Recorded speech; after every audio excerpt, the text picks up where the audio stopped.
Even as a child, I could draw and paint and sketch, but when I went fishing with my father and first started with boats, I realized, because I could build, that offered a very creative way to make a living, in a way that actually worked in a functional way.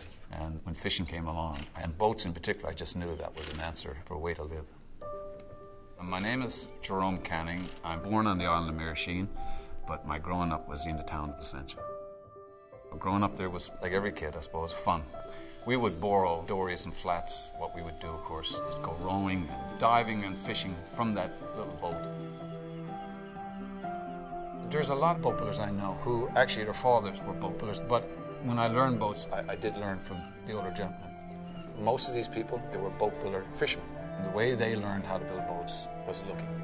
Their whole boat building knowledge was really just what was passed down out on the beach or in the shed. They never had plans. No one worked from plans. They carried on the tradition of shaping a boat by their own eye. One good thing about boat building is there's two sides. There's the side that you build alone, and then there's the side that you build with a lot of other people. Here at the Wooden Boat Museum in Winterton, I was hired for the skill of teaching workshops. There's something about generosity that happens naturally in a workshop. There's a certain generosity that comes out of people, sharing their lives and sharing their stories, and that to me I think is the most enjoyable. What's important to me is that I do realize that I have a part to play in passing on knowledge that I learned from my parents' generation and they had learned from their parents' generation. I want my son to build a boat with me.